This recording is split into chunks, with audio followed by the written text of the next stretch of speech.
a congregarnos y ahí estar juntos. Entonces, por favor, para la próxima, creo que ya es la tercera semana que les insisto.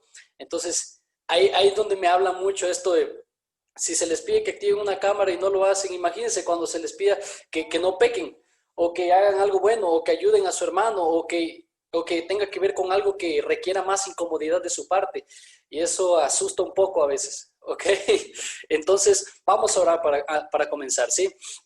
Padre, te damos gracias, Señor, esta mañana. Te damos gracias por tu presencia, por tu amor, tu misericordia, Señor. Te damos gracias. Siempre entramos agradecidos, Señor, antes de la palabra, antes de cualquier otra cosa, Padre. Siempre entramos dándote gracias, Señor, porque tú eres el que nos ha dado todo. Tú eres el creador de todo. Tú eres el que nos ha cuidado, el que nos ha guardado. Señor, el que siempre está pendiente de nosotros. Eres tú, Padre. Eres tú, Señor. Y en esta mañana, Señor, queremos honrarte, queremos darte la gloria, queremos darte la honra, queremos adorarte con nuestro ser. Queremos adorarte con nuestra vida, queremos adorarte, Señor, con todo lo que nosotros somos ahí. Mientras estamos con nuestras familias, te adoramos juntos, Señor, escuchando tu palabra, te adoramos juntos, Padre, escuchando tu palabra, te adoramos con el corazón, Señor. No estamos conectados simplemente o no nos estamos congregando simplemente porque toca, Señor, sino porque te amamos, Padre, y queremos ser adoración delante de ti, Padre amado. Queremos honrarte en esta mañana, queremos honrarte con nuestro corazón en primer lugar, con nuestro ser, con nuestra integridad, con todo lo que nosotros somos, lo ponemos delante tuyo, Señor.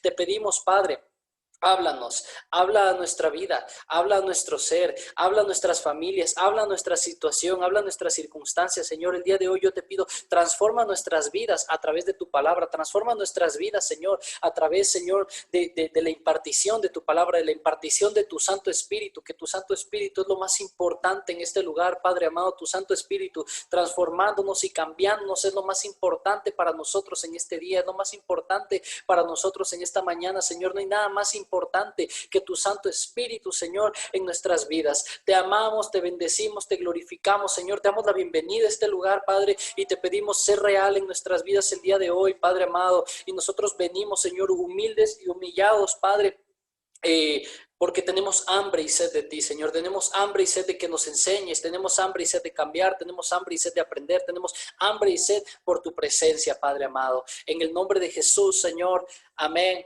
y amén. Amén. Listo. Entonces, gracias a los que prendieron sus cámaras. Sí.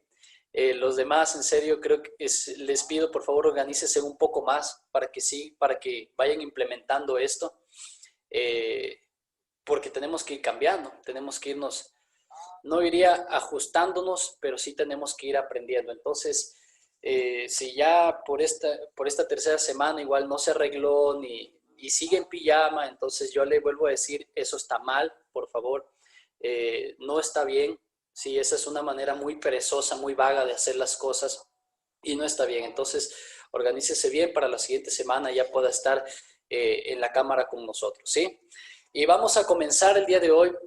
El título del sermón se llama "Oísteis que fue dicho, pero yo os digo". Entonces, ya lo vio ustedes en las redes, lo vio en los grupos que le mandamos. Oísteis que fue dicho, pero yo os digo. Es una enseñanza bastante interesante, yo creo que vamos a aprender bastante, pero también es la introducción para lo que viene ahora del Sermón del Monte. Ustedes saben que estamos aprendiendo todo este Sermón del Monte, que es importantísimo para la vida de un cristiano. Es clave aprender este Sermón del Monte para la vida de un cristiano, para la vida de alguien, no digamos cristiano, ¿ok? Digamos, para la vida de alguien que quiere agradar al Señor, que quiere hacer las cosas bien, que quiere caminar de una manera correcta. Este Sermón del Monte es clave para esa persona. Amén. Entonces hemos aprendido muchísimo, hemos aprendido bastantes cosas que tal vez si yo lo predicaba temáticamente de un versículo por aquí o por allá, tal vez no enseñaba todo lo que he enseñado, pero gracias a Dios hemos aprendido bastante. Amén. Sí, he aprendido bastante este tiempo con el Sermón del Monte. Entonces, si usted ha estado aprendiendo bastante, yo quiero que siga en unidad con nosotros y vamos a seguir con Mateo 5, ¿ok? Yo sé que tal vez a algunos les pueda parecer aburrido que sigamos con los mismos versículos día tras día, pero oiga, hay tantos temas en Mateo 5 que en serio que creo que cubriríamos la mayoría de temas que podría predicar yo temáticamente, hasta más temas de lo que una persona puede predicar temáticamente.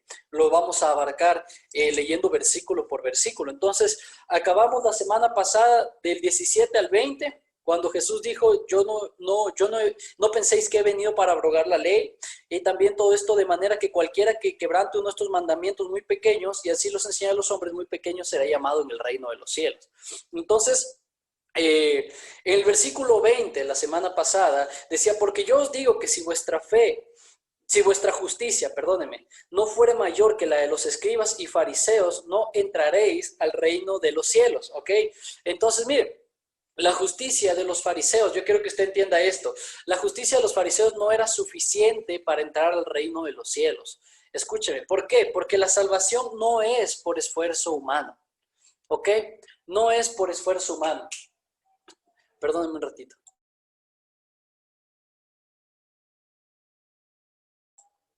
Entonces la salvación no es por esfuerzo humano. ¿Por qué? Porque si nosotros vemos quiénes eran los escribas y los fariseos, eran los que más leían las escrituras, los que más sabían todo. Los escribas eran los expertos intérpretes de las escrituras, según ellos. Y los fariseos eran el perfecto ejemplo de cómo uno tenía que seguir las escrituras. Entonces, veían a los fariseos, veían a los escribas y decían, ellos son el ejemplo que nosotros tenemos que seguir. Eso es lo que decía todo el pueblo. Solo imagínense eso. Ellos son el ejemplo que nosotros tenemos que seguir. Tenemos que ser como ellos si queremos ser salvos. Tenemos que ser como ellos si queremos tener una herencia. Y viene Cristo y dice, si vuestra justicia es mayor que la de ellos, entonces, si vuestra justicia no es mayor que la de ellos, entonces no van a entrar al reino de los cielos. Imagínense. ¿Cómo nos quedamos todos ahí? Con que entonces no voy a entrar. Como que Don Sata, ahí te voy. ¿Cuántos me están entendiendo? Porque es imposible hacer más de lo que esos hombres están haciendo. Pero es ahí lo interesante de la predicación de Cristo, que Cristo no se enfocaba en las cosas externas que los fariseos y los escribas estaban haciendo, porque la salvación no es por un esfuerzo humano. Entonces, mire, como le dije, nadie podía ser más detallista en su obediencia como el fariseo y el escriba. Pero aún así Jesús dijo lo que dijo. ¿Qué dijo? Porque os digo que si vuestra justicia no fuere mayor que la de los escribas y fariseos, no entraréis al reino de los cielos. No está diciendo esta vez no está diciendo seréis pequeño en el reino de los cielos. Netamente está diciendo no vas a entrar al reino de los cielos. Si tu justicia no es mayor que la de ellos. Entonces, eso es interesante, porque obviamente Jesús no nos decía que teníamos que hacer más que los fariseos. Es imposible que alguien haga más de lo que esos hombres hacían. Era imposible. Entonces, pero el problema de los fariseos, y esto es lo que quiero que usted preste atención, es que descansaban en su propia justicia. Y en eso nos vamos a enfocar bastante en lo que les voy a enseñar el día de hoy. Los fariseos descansaban en su propia justicia. Entonces descansaban en que como yo hice esto bien, yo me voy al cielito lindo. Como esa gente que dice, no, yo le doy de comer a los perritos de la calle, ya me gané un escalón al cielo. Entonces prácticamente los fariseos hacían lo mismo. Como yo lo hice, entonces estoy bien, yo me voy al cielo. Tú como no estás haciendo, te vas al infierno. Descansaban en su propia justicia. ¿Se acuerda lo que enseñamos? Que Jesús llevó toda la ley en sus hombros. Él hizo todo, Él cumplió todo por nosotros. Porque era imposible que nosotros pudiéramos cumplir todo eso. Así que Él lo cumplió por nosotros, para que a través de su sacrificio nosotros fuéramos justificados. ¿Cuántos dicen amén? ¿Cuántos dan gracias a Dios por el sacrificio de Cristo? Entonces, mire, ¿nosotros qué somos?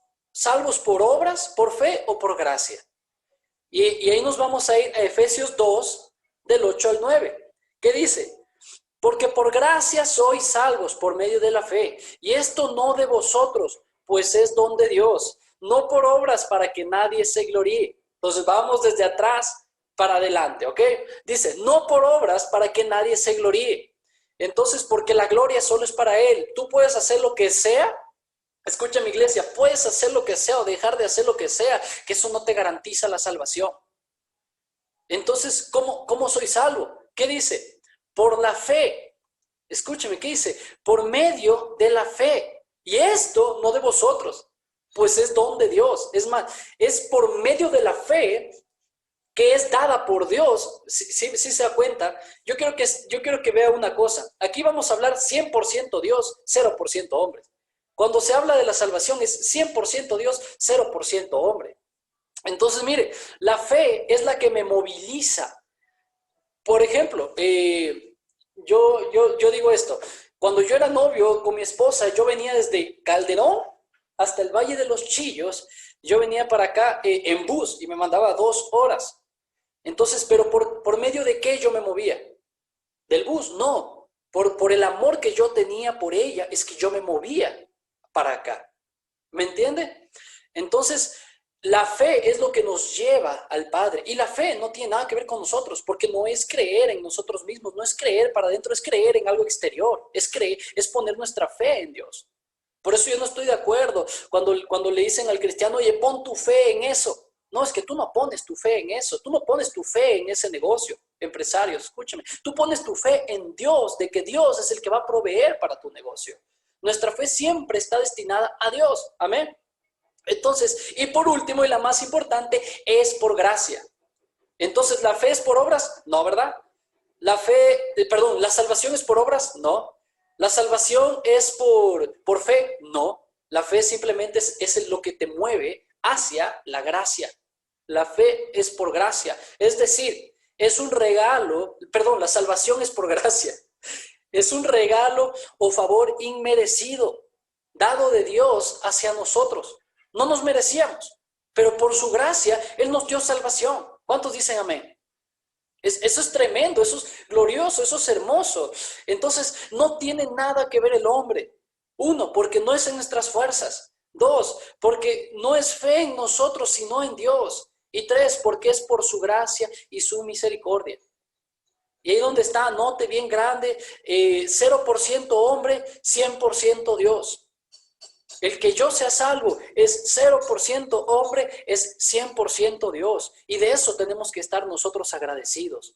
Porque si fuera por nosotros, no seríamos salvos. Todo el tiempo nos inclinamos hacia el pecado. Todo el tiempo nos inclinamos hacia hacer lo malo. Ahora, muchos me van a decir, pero Santiago 2:17 dice, la fe sin obras es muerta. Sí, pero no significa que tienes que hacer obras para ser salvo, iglesia. Pero cuando uno es salvo por medio de la fe, siempre van a haber obras para Dios, por el prójimo, por alguien más. Siempre van a haber obras, es decir, testimonio de quién tú eres ahora. No es que yo hago para ser salvo, no. Una vez que tú eres salvo, hay un fruto que se llama obras. Amén. Entonces, Santiago 2, del 18 al 19, ¿qué dice? Pero alguno dirá, tú tienes fe y yo tengo obras. Muéstrame tu fe sin tus obras y yo te mostraré mi fe por mis obras. Tú crees que Dios es uno, bien haces. También los demonios creen y tiemblan. Entonces, cuando tu fe no está acompañada por obras, es fe de demonios. Y nadie va al cielo con la fe de demonios. ¿Cuántos me están entendiendo? Por eso Cristo les decía, si no tienes una justicia mayor que la de los fariseos, no entrarás al reino de los cielos. ¿Cuántos me están entendiendo? Entonces, es decir, la prueba de que hemos recibido la verdadera salvación es que vivimos una vida justa. ¿Sí? Si usted dice, no, es que, mire, todos nos cuesta, todos fallamos en algo, iglesia. Aquí nadie es perfecto. Aquí nadie se va a hacer el que no peca, ¿no es cierto? Todos pecamos, todos fallamos, todos siempre cometemos errores, pero una cosa es que tú desees más el mundo que a Dios. Que tú desees con vehemencia, que desees con locura el adulterio, que desees con locura las drogas, que desees con locura hacer lo malo. Eso es otra cosa. Eso no me dice que esa persona no está libre, eso me dice que esa persona no es salva. Porque cuando tú eres salvo, hay obras que vienen a través de la fe. ¿Cuántos me están entendiendo? No eres salvo por obras. Pero cuando eres salvo, las obras brotan como un fruto. Es decir, tu testimonio brota como un fruto. Es decir, la prueba que hemos recibido la verdadera salvación es que vivimos una vida justa. Repito eso. Eso es lo que les decía Jesús a los fariseos. ¿Sí se acuerda? Si no tienen una justicia mayor que la de ellos, no entrarán al reino de los cielos. Porque Jesús dice que la justicia, el más pequeño de los cristianos, es mayor que la de los escribas y fariseos. Y si nuestra justicia no es mayor que la de ellos, es que aún no hemos conocido la gracia que ofrece el Evangelio. ¿Cuántos me están entendiendo? Entonces, la justicia de ellos, hoy voy a referirme a toda la justicia de ellos, ¿ok? Entonces, vamos al resto del sermón. Yo quiero que tenga eso en mente. Eso no es para meterle miedo. Entonces, ¿ahora qué tengo que hacer? Es que esa es la clave. Tú no tienes que hacer nada. no, no hay obra tuya que pueda, no hay obra tuya que pueda hacer que tú seas salvo. No hay obra tuya. Alguien dice el arrepentimiento, pero eso viene genuinamente cuando el Señor toca tu vida y Él te hace nueva criatura. El clamor que debe haber en ti es: Señor, hazme nacer de nuevo. Señor, lléname de tu Espíritu Santo, porque los que son guiados por el Espíritu de Dios, esos son hijos de Dios, dice la palabra. Amén. Porque en la carne es imposible obedecer a Dios, en la carne es imposible seguir a Dios, porque la carne siempre quiere lo contrario a Dios. Pero Él es el que nos hace nueva criatura. ¿Cuántos dicen amén? Ahora con eso no te digo, échate en la cama y bótate y deja que Dios haga todo. No estoy diciendo eso. Pero quiero hacer énfasis en que no es por obras tu salvación. Tu salvación es porque el Señor te la dio. El Señor te hace nueva criatura. Es por su gracia, es por su amor, es por su misericordia, es por la fe que Él mismo te dio. ¿Cuántos dicen amén? Eso debería ser una carga inmensa que debe caer de tus hombros. Porque con tanta imperfección, creo que todos nos hemos dicho chuzos: ¿seré salvo? ¿Seré salvo? ¿Cuántos me están entendiendo? Entonces ahora vamos al resto del sermón, donde el Señor amplía lo dicho en los versículos 17 al 20. Y vamos a encontrar 6 ejemplos que ilustran la forma apropiada de usar las escrituras del Antiguo Testamento, no como lo hacían los escribas fariseos y como lo hacen hoy en día muchos pastores. Entonces, primero vamos a examinar los 6 ejemplos en conjunto y la siguiente semana comenzamos con cada uno de los ejemplos, ¿ok? Primero vamos a ver los 6 ejemplos en conjunto. Lo primero es que todos comienzan con: oísteis que fue dicho, pero yo os digo. Entonces, eso les dice: oíste que fue dicho, pero que no matarás, pero yo os digo. Oíste que fue dicho: no cometerás adulterio, pero yo os digo. Oíste que fue dicho: cualquiera que repudiara a su mujer, dele carta de divorcio, pero yo os digo. Entonces, todas estas 6 enseñanzas comiencen con esa frase: oísteis que fue dicho, pero yo os digo. Entonces, ¿fue dicho por quién o por quiénes? ¿Moisés o los profetas? No, porque entonces estuviera creando una nueva ley Jesucristo. Si Él dijera: oíste que fue dicho por Moisés, pero yo os digo otra cosa, Jesús estaba creando otra ley. Jesús estaba yéndose en contra de los profetas, en contra de Moisés, estuviera contradiciendo todo y estuviera autocondenándose. Porque Él dijo en los versículos anteriores que Él no se iba en contra de la ley, no se iba en contra de los profetas y Moisés. Entonces era una frase usada en el pueblo de Israel para introducir algunas de las tradiciones que se daban verbalmente. Era una frase usada por ellos. ¿Sí? Entonces, como aquí tenemos frases y tenemos dichos, así mismo eran frases usadas por ellos cuando se quería dar una tradición verbalmente a sus hijos y a sus generaciones, o a los que estaban enseñando los fariseos y los escribas. Entonces Jesús no estaba atacando lo que dijo Moisés, sino cómo estaban atacando lo que los fariseos interpretaban de Moisés.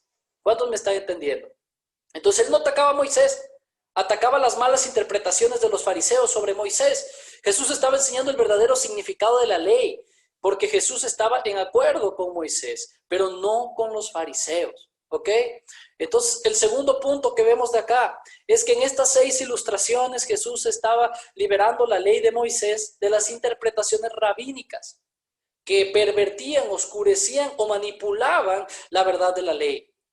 Manipulaban a su favor. Entonces, liberaban la ley de Moisés de las falsas interpretaciones. ¿Ok? Póngale así si quiere escribir. Entonces, ¿por qué? Miren, el pueblo de Israel no cuestionaba a los fariseos, no cuestionaba a los escribas, no cuestionaba a los saduceos, porque pensaban que eran fieles a las escrituras. Pero no era así. Ellos interpretaban a su manera carnal la ley. Entonces, esto es algo bien parecido a lo que pasa hoy en día. Y lo que pasó antes. Vámonos un poquito más atrás, antes de la Reforma, antes de Lutero. Todos aquí saben quién es Martín Lutero. Si usted no sabe quién es Lutero, yo le animo que vea la película, está en YouTube gratis. Póngale ahí Lutero y veas esa película, es increíble. Entonces él es de los primeros reformadores de la iglesia protestante que se rebeló contra la iglesia católica y todas las falsas doctrinas y comenzó a transcribir la Biblia a un idioma que la gente pueda entender. ¿Por qué? Porque antes de la reforma de Martín Lutero, las misas se daban en latín. Entonces, todos estos cultos, todas estas misas se daban únicamente en latín. Entonces agarraba el curita, agarraba el sacerdote y comenzaba a leer en latín todo, y la gente no entendía, porque muy poca gente hablaba latín. Y los que entendían no se cuestionaban nada, no se preguntaban nada, y la mayoría no entendían nada de lo que estaba diciendo el curita. ¿Me entienden? Entonces, eh, hasta que la Biblia fue traducida a un idioma popular, y entonces la gente pudo entender y ser libre de las malas interpretaciones dadas por la Iglesia Católica, porque hubieron muchísimas malas interpretaciones. Había el purgatorio, que no existe en la Biblia, las indulgencias, los sacrilegios y tantas cosas que no existen en la palabra, que no están en la palabra, y se aprovechaban de esa manera del pueblo. Entonces, de la misma manera, y esto es bien interesante porque yo no sabía, recién aprendí, de la misma manera en los tiempos de Jesús, cuando regresó el pueblo de Babilonia y regresó a Jerusalén, se olvidaron del hebreo y todos hablaban arameo. Y los que hablaban hebreo eran solamente unos pequeños grupos de élite que eran los que estudiaban las sagradas escrituras. Entonces, estos eran los escribas y los fariseos. Entonces, por eso Jesús les decía, oísteis lo que fue dicho. No les decía, oigan, lean, porque la gente no sabía hebreo. ¿Cuántos me están entendiendo a dónde me estoy yendo? Entonces Jesús estaba yéndose en contra netamente de las malas interpretaciones de los fariseos. Por eso les decía, oísteis lo que fue dicho. Porque obviamente ellos eran los únicos que podían leer las escrituras y las interpretaban como les daba la gana, y entonces le enseñaban al pueblo, y muchas de esas cosas que le enseñaron al pueblo fue para beneficio de ellos. Porque ¿qué hacían los fariseos? Se aprovechaban de las viudas. Iban y daban largas oraciones para después quitarles el dinero a las viudas. Entonces, y así hacían un montón de cosas. Y Jesús, mira, Jesús dijo, esto es lo que les enseñaron como la verdad de Dios. Pero yo les digo que todas estas tradiciones confundían al pueblo y los alejaban de la verdad. ¿Cuántos me están entendiendo? Entonces, Jesús les estaba diciendo esto. Eso les enseñaron estos hombres. Esto les dijeron que era la verdad. Pero les estoy diciendo que eso era confusión para el pueblo y los estaban alejando de la verdad. Justo esta semana alguien publicó un post en Facebook que a mí me gustó mucho y lo compartí. Y era como que, no me acuerdo muy bien lo que decía, pero decía, si tú quieres conocer a Dios realmente, tienes que meterte con las escrituras, porque luego vas a la iglesia y tal vez te están enseñando un Dios que no es el Dios de la Biblia. Y tú te estás metiendo en graves problemas a causa de eso. Porque hay gente que ama a Dios con todo su corazón, pero le enseñan otro Dios que no está en las escrituras, que es la mera interpretación de esa persona. Y nosotros vemos aquí a Jesús cómo está desmintiendo ese tipo de cosas y les está diciendo, eso les dijeron ellos, pero yo les voy a decir la verdad. ¿Cuántos me están entendiendo? Entonces, un ejemplo claro, como les dije, es el catolicismo, con los sacramentos, indulgencias, el monopolio eclesiástico. Obviamente, si tú querías enseñar la Biblia realmente, eras perseguido, eras asesinado como los protestantes. Busque la historia de los hugonotes, si usted quiere.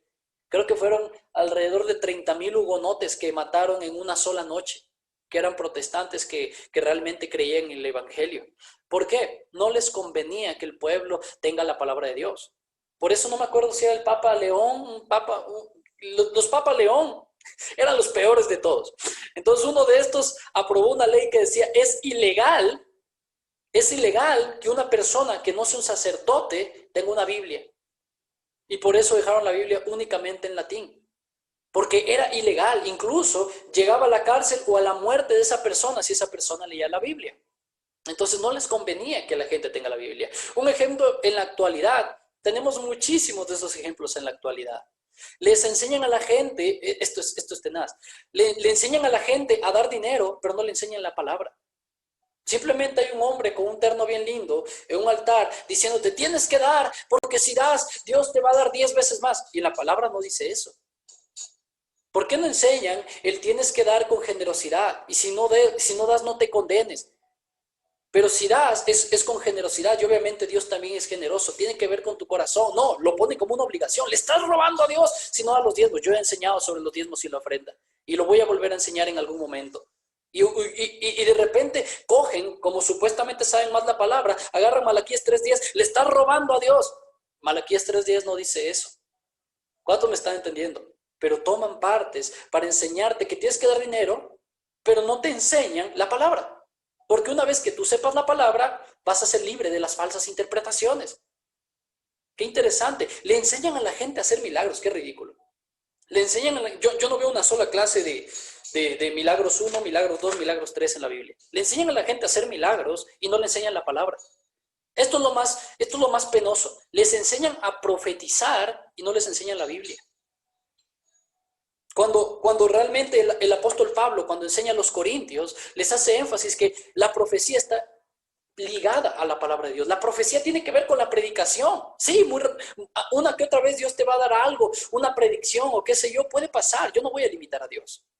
¿Me entiende? Pero la profecía está ligada netamente con la palabra de Dios. Ahora le enseñamos a la gente a profetizar, pero no la palabra de Dios. ¿Te imaginas ese peligro? ¿Cuántos me están escuchando?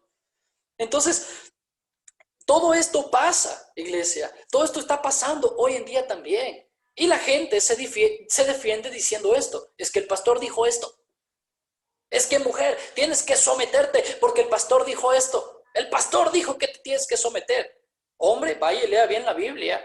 Y vaya a ver bien que el hombre nunca le dice a la mujer sométete. Si el hombre le dijera a la mujer sométete, Cristo estuviera diciéndonos a nosotros sométete. Porque como Cristo amó a la iglesia, así el hombre tiene que amar a la mujer. ¿Cuántos dicen amén? Pero es que el pastor dijo. No, pues es que hace 500 años es que el cura dijo.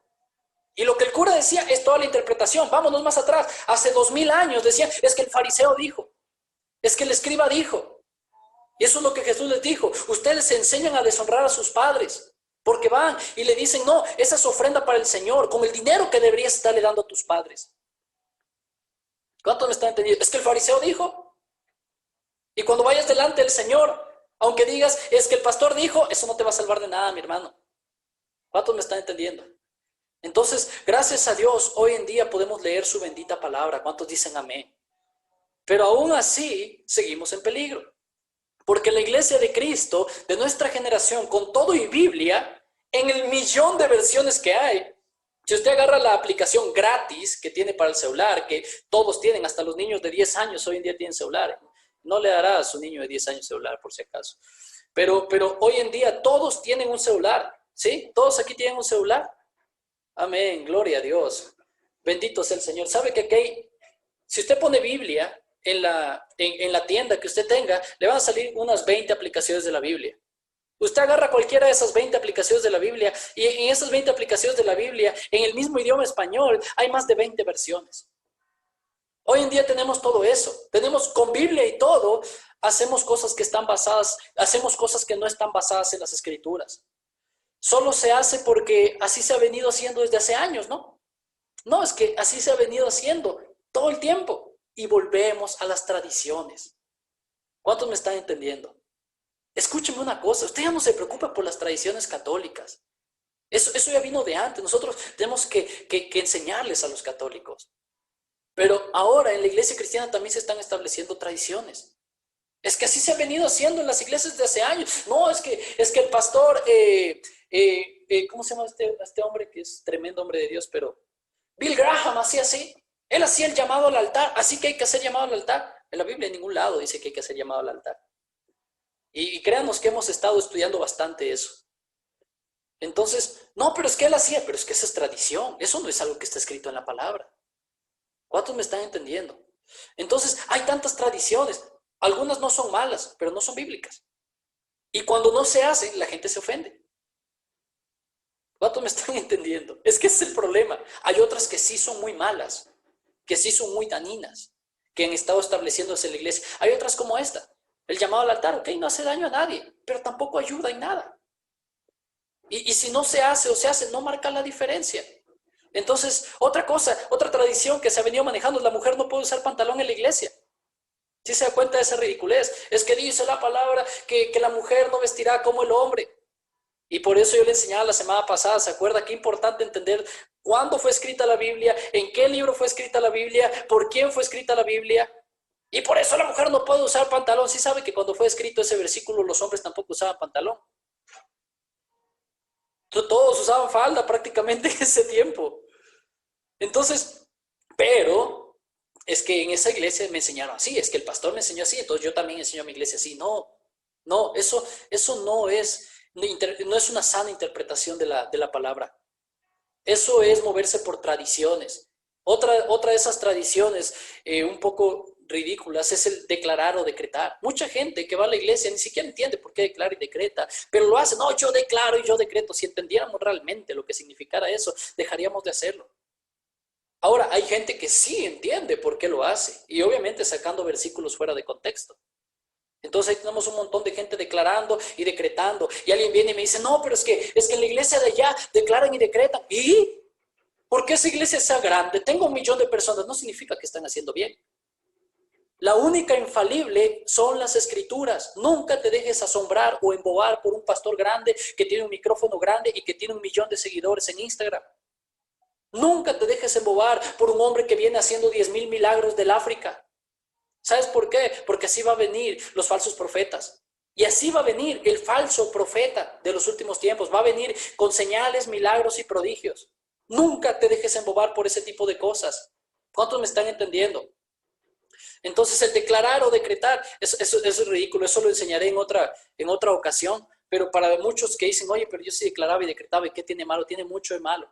Un decreto es algo que se dice y que se tiene que cumplir.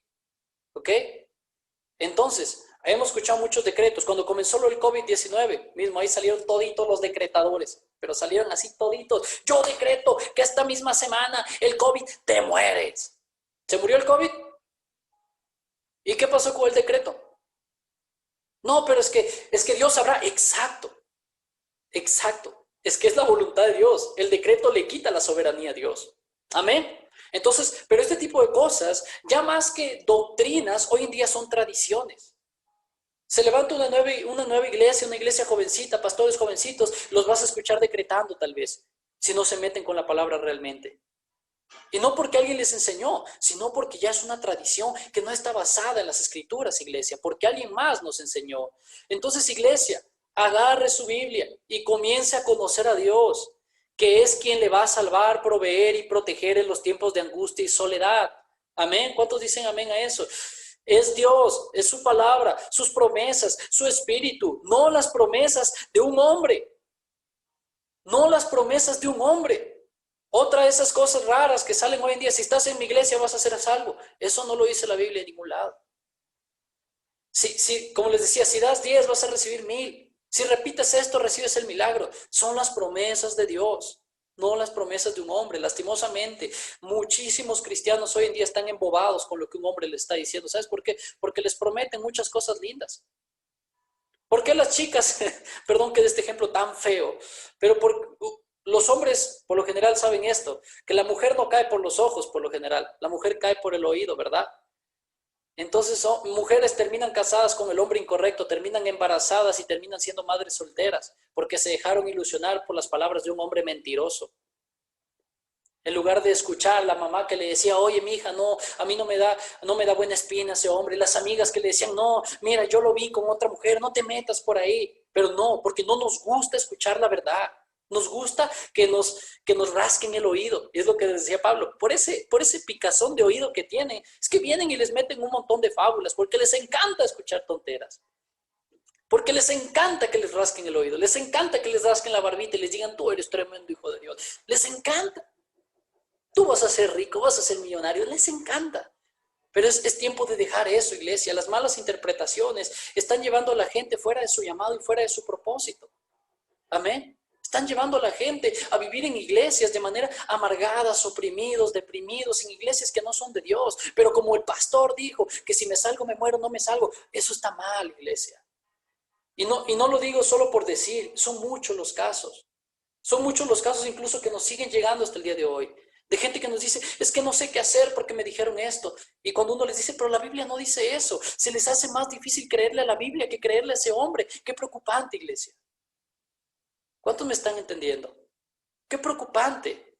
Entonces Mateo 7:13, justo lo que les decía, los fariseos les decían a la gente, no, ese dinero es para honrar a Dios.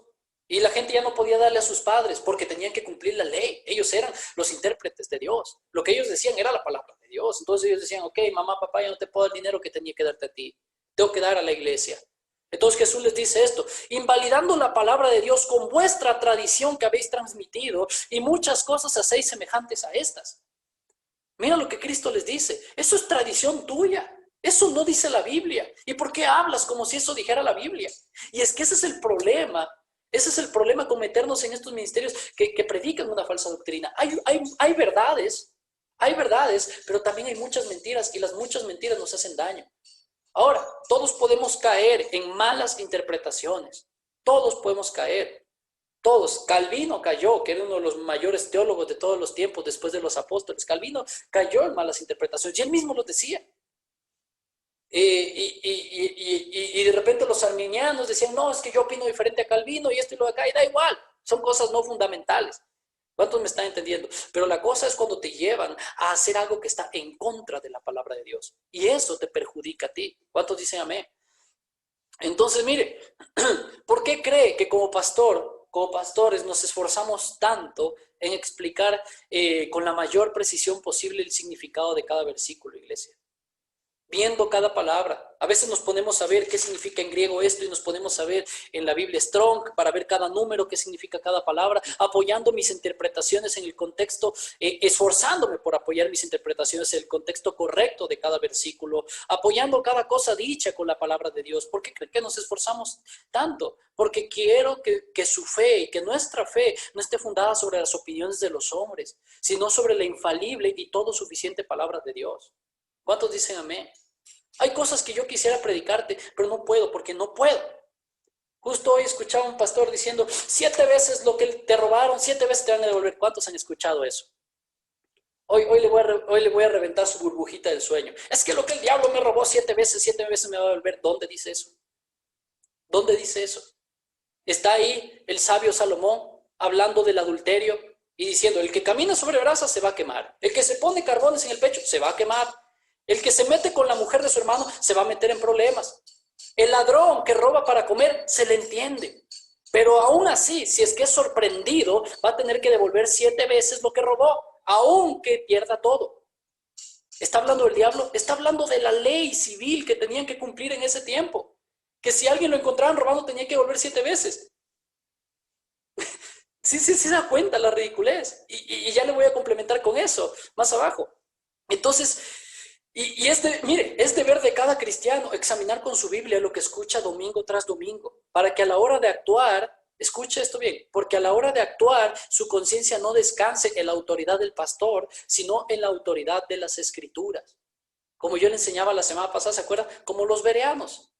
No al punto de hipercriticar todo lo que dice el pastor José, ¿me entiendes? No al punto de desconfiar de todo. No, yo no le voy a creer hasta que me demuestre lo contrario. No a ese punto. Pero sí de estar examinando constantemente las escrituras de lo que se dice domingo tras domingo. ¿Ok?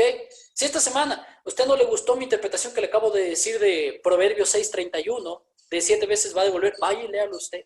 Con todo el amor del mundo, con toda la confianza del mundo, vaya y léalo. ¿Ok? Entonces, como pastores hemos sido llamados a guardar la pureza de la adoración, a guardar la iglesia del fuego extraño y de las tradiciones. Solo cuando los cristianos tienen el espíritu, mire, de los bereanos, puede impedir el fuego extraño, tradiciones, etcétera, en la iglesia. Solo cuando los cristianos que componen la iglesia, los cristianos que componen aquí el ministerio altar, solo cuando esos cristianos tienen el espíritu de los bereanos, es que se puede impedir el fuego extraño aquí en la iglesia. Porque créame que usted no me va a dejar que yo venga a predicar cualquier estupidez. ¿O sí? ¿O tiene miedo? No, es que lo que el pastor José dijo, eso se hace. No sea así. No sea así. ¿Ok? No sea así. Entonces, la tercera es, en estas 6 ilustraciones Jesús nos enseña que debemos obedecer el espíritu de la ley y los principios, no solo lo que está escrito. Voy a explicarlo mejor. Y ahí voy a complementar lo que le enseñé del versículo de Proverbios 6:31. Tenemos que aprender a obedecer, lo vuelvo a repetir ya. Jesús nos enseña que debemos obedecer el espíritu de la ley y los principios, no quedándonos solo en la letra, no quedándonos solo con lo escrito. ¿Sí? Si quiere, escríbalo. Entonces, ¿por qué? Porque los fariseos enseñaban solo, no matarás, pero no enseñaban todo lo demás. Es decir, si alguien les preguntaba, ok, pero ¿y el odio y la ira y el desprecio que puedo llegar a sentir hacia mi prójimo, fariseo le decía, no importa, la Biblia dice solo no matarás y mientras no mates estás bien. ¿Me entiende? Entonces por eso Jesús enseñaba lo demás. Oíste, no matarás, pero yo digo, si insultas a tu hermano, ya pecaste. Si le dices fatuo, ya te ganaste las llamas del infierno. Entonces, si la ley decía no cometerás adulterio, ellos estaban tranquilos mientras no cometieran el acto. Aunque en su corazón podían haber pensamientos, deseos inmorales, lo importante para ellos era cumplir con la letra. No me estoy acostado con otra mujer, no me importa si la desnudo con la mente, estoy cumpliendo. Eso es con lo que Jesús se fue en contra, que ellos defendían solo la letra y no los principios involucrados en cada enseñanza de la ley. Entonces, ¿por qué? Porque nadie está exento en cometer este tipo de errores. Nadie está exento en cometer este tipo de errores. Muchos lo ven como leyes que tienen que cumplirse al pie de la letra y que mientras hagamos esto, estamos bien. Pero no entienden los principios que el Señor enseña aquí. Si tratamos de obedecer, mire, y escúcheme esto, si tratamos de obedecer el sermón del monte, por la letra podemos caer en cosas bien ridículas, iglesia. Podemos caer en cosas bien ridículas. Y ahí voy a complementar lo que decía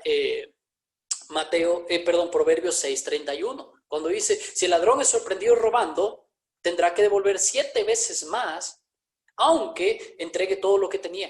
Amén. Entonces, interesante. Yo escuchaba a este pastor que no me gusta para nada, pero decía eso, y interesante que ahora Cristo te dice más adelante en el Sermón del Monte que si alguien te pide, se lo des. Entonces él decía, ¿por qué? Lo interesante es que hay una bendición cuando te roban. Qué ridículo es. Qué ridículo es. Mira, interpretemos bien las cosas. ¿Qué dice en el versículo 42 de Mateo 5 mismo? Al que te pida, dale. Y al que quiera tomar prestado, no se lo rehuses. No está hablando para toda circunstancia. Este versículo está enfocado en la venganza personal. ¿Me entiende?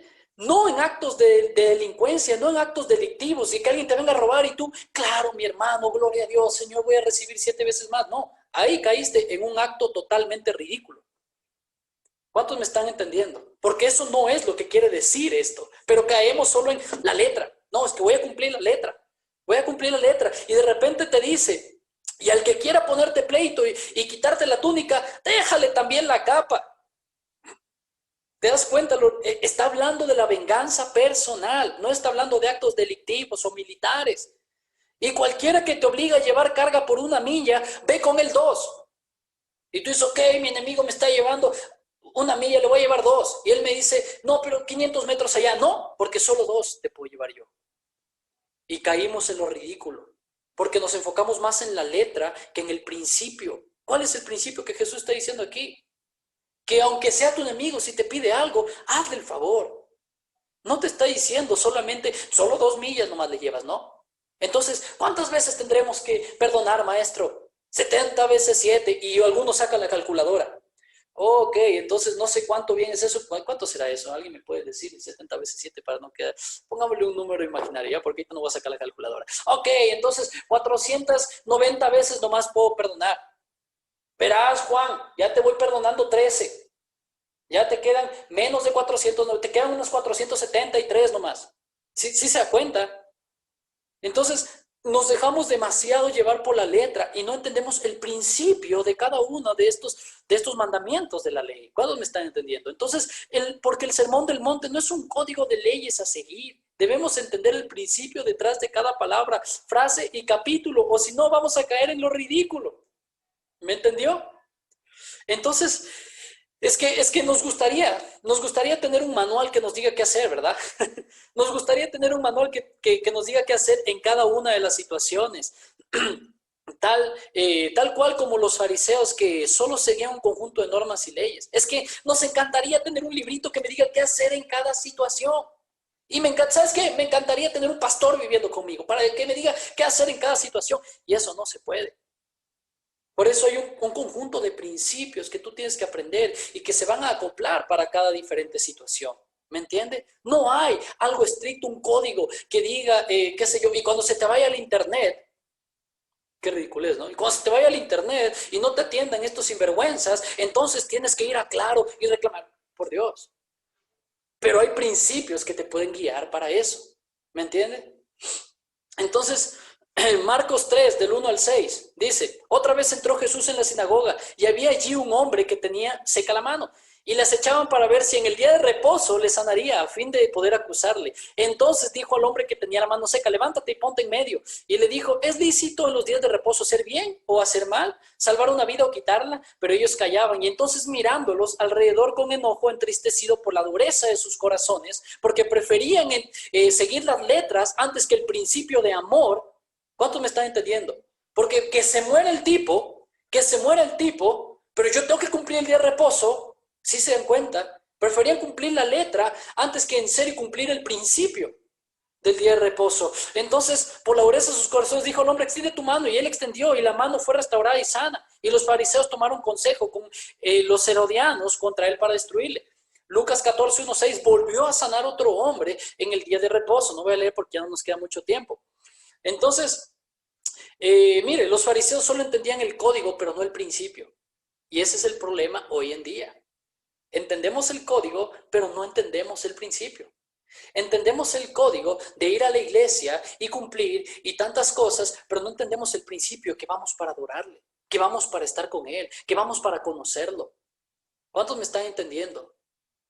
Entonces lastimosamente, mucha gente entiende el principio de que tiene que hacerle un favor al pastor para caerle bien al pastor y que luego el pastor le dé una reunión. Pero no entiende el principio que le sirvo con amor porque el pastor me sirve con amor primero a mí. ¿Me entienden? Y lastimosamente muchos pastores no tienen el principio de la honra. Solo entienden la ley. Es que me tienes que honrar y me tienes que respetar y punto porque soy tu pastor. Pero no es eso lo que dice la Biblia. El principio es que si me tiene que honrar y se tiene que sujetar, es porque primero yo lo honré, primero yo lo amé, primero yo le serví. Entonces la gente su respuesta va a ser amarme. ¿Cuántos me están entendiendo? Entonces, como les decía, no puede tener un manual o vivir con un pastor para saber cada cosa que tenemos que dar, cada cosa que tenemos que hacer, cada paso que tenemos que dar, porque hay demasiadas cosas que acontecen en la vida del cristiano. Pero para todos estos casos, el Evangelio ha provisto principios de santidad que se aplican de cierto modo en un caso y de cierto modo en otro caso. ¿Cuántos dicen amén? Y ahí se ve la madurez del cristiano también. Entonces, cuando tenemos una situación, ¿qué es lo que tenemos que hacer? Correr donde el pastor, pastor, ¿qué hago? Me cortaron el agua, ¿qué hago? No, tenemos que ir corriendo a orar y buscar un principio claro que nos ayude. Y cuando no lo encontramos nosotros mismos, entonces tenemos que ir en busca de un consejo a un hermano mayor o al pastor. Porque la multitud de consejeros está la sabiduría. ¿Cuántos dicen amén? Pero ¿cuántos están entendiendo todo lo que estoy diciéndoles el día de hoy? Entonces, 4. En estos 6 ejemplos que la ley de Dios toca nuestras motivaciones y pensamientos, lo mismo que nuestras acciones. Entonces, ya les voy a enseñar cuál era el espíritu de los bereanos, aunque les enseñé la semana pasada, ¿ok? Entonces, mire, Dios, lo voy a resumir así. Dios no mira únicamente lo que hacemos, sino la actitud con la que lo hacemos y el estado de nuestro corazón mientras lo hacemos. Esa es la diferencia entre el espíritu del cristiano y el espíritu farisaico. ¿Cuántos me están entendiendo? Entonces los fariseos se sienten realizados mientras estén en un lugar correcto, haciendo lo correcto, piensan que ya están haciendo bien. No, es que yo estoy aquí en el templo, como dice la ley, y estoy matando un cordero, como dice la ley, ya, soy justo. No estoy adulterando, como dice la ley, perfecto, tengo el cielo ganado. Pero por otro lado, el cristiano, aunque esté en el lugar correcto y haciendo lo correcto, el cristiano siempre examina su corazón. ¿Cuántos dicen amén? Entonces, el cristiano es el que habiendo sido satisfecho por Cristo, ahora desea más de Cristo. ¿Cuánto les parece extraño eso? Pero pues que así funciona. El cristiano es el que fue satisfecho por Cristo y ahora quiere más de Cristo. Entonces, pero para los fariseos era importante lo que se veía. El quinto punto y ya el último, no debemos ver la ley únicamente en su aspecto negativo, sino en su aspecto positivo. ¿Ok? El propósito de la ley no es solo impedir que hagamos lo malo, es motivarnos a hacer lo bueno, iglesia. ¿Cuántos me están entendiendo? No matarás. ¿Qué significa eso? No solamente que no tengo que matar, no solamente no voy a matar, tengo que cultivar la vida en alguien más. Tengo que llevar amor a alguien más. No solamente no voy a odiar, ¿sí? Voy a llevar amor, voy a llevar misericordia, voy a llevar cuidado, voy a llevar ofrenda, voy a llevar algo a alguien más. No solo debemos sentirnos satisfechos por no hacer lo malo. Y ese es el problema del hombre hoy en día, del hombre y la mujer hoy en día. Y cuando les preguntan, oye, ¿tú crees que eres bueno? Dicen, sí. ¿Y por qué? Porque no hago nada malo. Y es que no se trata solamente de no hacer lo malo, se trata también de hacer lo bueno.